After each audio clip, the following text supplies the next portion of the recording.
രാജ്യത്തിനു വേണ്ടി സേവനം ചെയ്ത ധീര സൈനികർക്ക് കണ്ണപുരത്ത് ആദരം.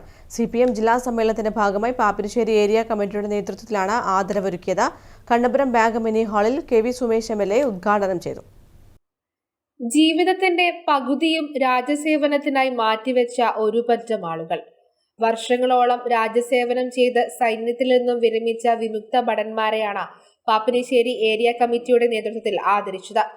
കണ്ണപുരം ബാങ്ക് മിനി ഹാളിൽ KV സുമേഷ് MLA ഉദ്ഘാടനം ചെയ്തു. രാജ്യത്തിന്റെ നിലനിൽപ്പിന് ഏറ്റവും പ്രധാന പങ്ക് വഹിക്കുന്ന വിഭാഗമാണ് സൈന്യം. രാജ്യത്തിനു വേണ്ടി വിലപ്പെട്ട സേവനം നൽകുന്ന ഇവരെ പോലുള്ളവരെ ആദരിക്കേണ്ടത് സമൂഹത്തിന്റെ കടമയാണെന്നും MLA പറഞ്ഞു. വളർച്ചയിലും അതിന്റെ ഇന്നത്തെ നിലനിൽപ്പിലും ഏറ്റവും പ്രധാനപ്പെട്ട പങ്ക് വഹിക്കുന്നതാണ് സൈനിക വിഭാഗങ്ങൾ. ആ സൈനിക വിഭാഗങ്ങളുടെ ഭാഗമായിട്ട് പ്രവർത്തിച്ച കര, നാവിക, വ്യോമ, അർദ്ധ സൈനിക വിഭാഗങ്ങളുടെ ഭാഗമായിട്ട് പ്രവർത്തിച്ച ജവാന്മാരെ ആദരിക്കുന്ന ഒരു ചടങ്ങാണ് CPM അതിൻ്റെ സമ്മേളനത്തിൻ്റെ ഭാഗമായി സംഘടിപ്പിക്കുന്നത്.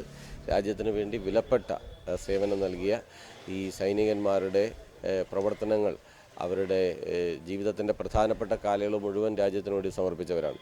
ആ അർത്ഥത്തിൽ അവർ നടത്തിയ സേവനത്തെ അഭിനന്ദിക്കുക, ആദരിക്കുക എന്നതാണ് ചടങ്ങ്. അതിൻ്റെ ഭാഗമായി എല്ലാവർക്കും പ്രത്യേക ആശംസകൾ നേരുകയും അവരെ പ്രത്യേകം അഭിനന്ദിക്കുകയും ചെയ്തു.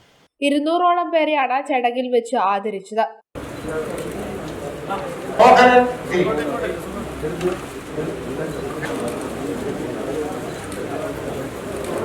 T. ചന്ദ്രൻ അധ്യക്ഷത വഹിച്ചു. N. Sreedharan, K. Narayanan, KV Ramakrishnan, PP Shajar, M. Shyamala, KV Sreedharan, TK Divakaran തുടങ്ങിയവർ സംസാരിച്ചു. News bureau, Pazhayangadi.